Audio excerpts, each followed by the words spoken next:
Alamin natin yung reaksyon ng grupong manggagawang Trade Union Congress of the Philippines. Nasa linya po natin si Sir Carlos Miguel Oñate, ang tagapagsalita po ng TUCP. Sir Carlos, magandang gabi. Si Henry Glenn po ito sa Riding in Tandem sa Balita. Hi, sir. Hi, magandang gabi, Sir Henry, Sir Glenn, at sa lahat po ng ating mga taga-subaybay. Oo, Sir Carlos, 4-day work week para sa mga nasa pribadong sektor. Ano hong posisyon ng ating hanay dito? Opo, no? Bagamat nag-start na po ang implementation sa public sector, sa pamahalaan, hindi ito pwedeng gawing mandatory o unilateral ang pag-impose ng compressed work week sa private sector. Kailangan may consultation between employers and then their employee. Dahil depende po ito sa sirkumstansya ng mga mismong mga negosyo o enterprise, no? Dapat din wala hong kabawasan sa benepisyo at sweldo, lalo na mas marami tayong mga manggagawang arawan ng sweldo. So yan yung pangamba nila na kung 5 o 6 na araw magiging 4, ay baka magkaroon sila ng bawas sa kanilang sweldo, kung kaya't ang aming panawagan ay dapat yung higit 8 oras na trabaho. Ibig sabihin, kung 10 hours yan o 12 hours, dapat yung additional hours na yun ay overtime kagad, overtime pay. At syempre, may binabagayan hong industriya yan sa mga manufacturing, construction, mining. Hindi maaari ang compressed work week dahil pag pinagtrabaho po natin sila ng overtime regularly, every week, ay tumataas yung chance ng occupational na injury. Opo. Yung sobra ba, Sir Carlos, sa ating pag-aaral sa 8 oras na pagtatrabaho, magiging 10 oras na yan makaka-apekto ba ito sa performance ng manggagawa?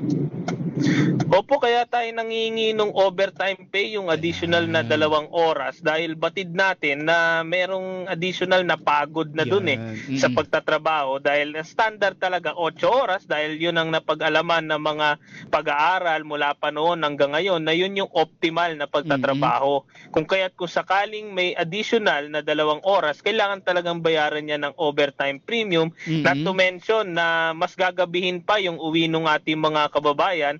So kadalasan yan nagiging 8 a.m. to 7 p.m. So 7 p.m. na sila uuwi, at syempre nawawala yung balanse na nun kasi kaya siya 8 oras, kasi 8 oras na trabaho, 8 oras na tulog, at 8 oras na leisure, no, yung other activities ng ating mga manggagawa. So may tatamaan din pala dito, no? Sa patakaran natin sa mga labor rules. So hindi pala uubra yung binabanggit na kailangan mo lang punan ng 40 hours kada linggo yung pagtatrabaho. Kailangan pala ano yan, tandem, hati-hati sa 5 araw. Pa rin talaga. Sir, paano halimbawa naman, hindi naman Friday ako, halimbawa, di ba, for the work week, hindi naman Monday to Thursday. Halimbawa, yung Wednesday ka walang pasok. Medyo hatiin natin sa gitna, meet halfway tayo. Ayan, yan, mga ganun, sir. Opo, yung binabanggit nyo, may pagkakalintulad na ho yan sa mga work shifting na binabanggit din sa mga pamahalaan, no, sa ating mga ahensya sa pamahalaan, to ensure na walang disruption pagdating sa business o government operations.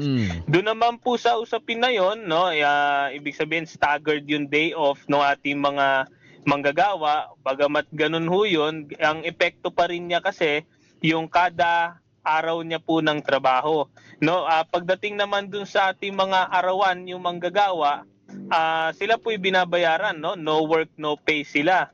Dito, kung magkakaroon ho ng unilateral o mandatory yung pag-impose ng compressed work week, tumataas ho yung chance na baka sila po ay mabawasan ng kanilang sweldo, kasi according din sa labor advisory ng DOLE na way back 2004 pa yun, kapag daw ang trabaho pinagsiksik lamang sa isang linggo, hindi binabayaran ng overtime pay yung sobra sa 8 oras na trabaho.